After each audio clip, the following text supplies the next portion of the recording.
முதலமைச்சர் விஜய் தலைமையில் வணிக வரித்துறை மற்றும் பத்திரப்பதிவுத்துறை ஆலோசனைக் கூட்டம் தொடங்கியது. விவரங்களுடன் செய்தியாளர் மகேந்திரன் இணைப்பில் இருக்கிறார். வணக்கம் மகேந்திரன், விவரங்களை பதிவு செய்யலாம். சென்னை தலைமைச் செயலகத்தில் முதலமைச்சர் விஜய் தலைமையில் வணிக வரி மற்றும் பத்திரப்பதிவு துறைக்கான ஆலோசனை கூட்டமானது தொடங்கியிருக்கிறது. இதில் பத்திரப்பதிவுத்துறை அமைச்சர் லோகேஷ் தமிழ்ச்செல்வன் உள்ளிட்ட துறை சார்ந்த அதிகாரிகளும் பங்கேற்றிருக்கிறார்கள். முதலமைச்சர் தலைமையில நடைபெறக்கூடிய இந்த ஆலோசனை கூட்டத்தில் வணிக வரி மற்றும் பத்திரப்பணி துறை சம்பந்தமாக பல்வேறு விவகாரங்கள் தொடர்பாக இந்த ஆலோசனையானது மேற்கொள்ளப்படுகிறது. குறிப்பாக பத்திரப்பதிவு ஆன்லைனில் முறையில் கொண்டு வருவதற்காக சமீபத்தில் அண்மையில் அறிவிப்பானது வெளியிடப்பட்டிருந்தது. அது நடைமுறைப்படுத்துவது தொடர்பாக முதலமைச்சர் ஆலோசனை மேற்கொள்கிறார். அது மட்டுமின்றி வழிகாட்டி மற்றும் பல்வேறு விவகாரங்கள் பத்திரப்பதிவுத்துறையில பத்திரப்பதிவை எளிதாக்கக்கூடிய வகையில வேற என்னென்ன வழிகள் இருக்கிறது என்பது தொடர்பாகவும் முதலமைச்சர் துறை சார்ந்த அதிகாரிகள் மற்றும் அமைச்சருடன் ஆலோசனை மேற்கொண்டு வருகிறார்.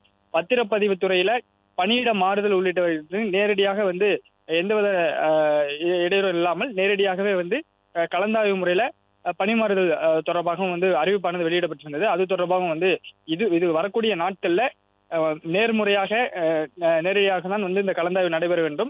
வேறு எந்த மறைமுக கமிஷன் பெற்றுக்கொண்டு இந்த கலந்தாய்வோ அல்லது பணியிட மாறுதல் செய்யக்கூடாது என்கிற அறிவுறுத்தலை முதலமைச்சர் வழங்கியிருப்பதாகவும் அது தொடர்பாகவும் இன்றைய ஆலோசனை கூட்டத்தில் முதலமைச்சர் அறிவுறுத்தியிருப்பதாகவும் தகவல் வெளியாக இருக்கிறது.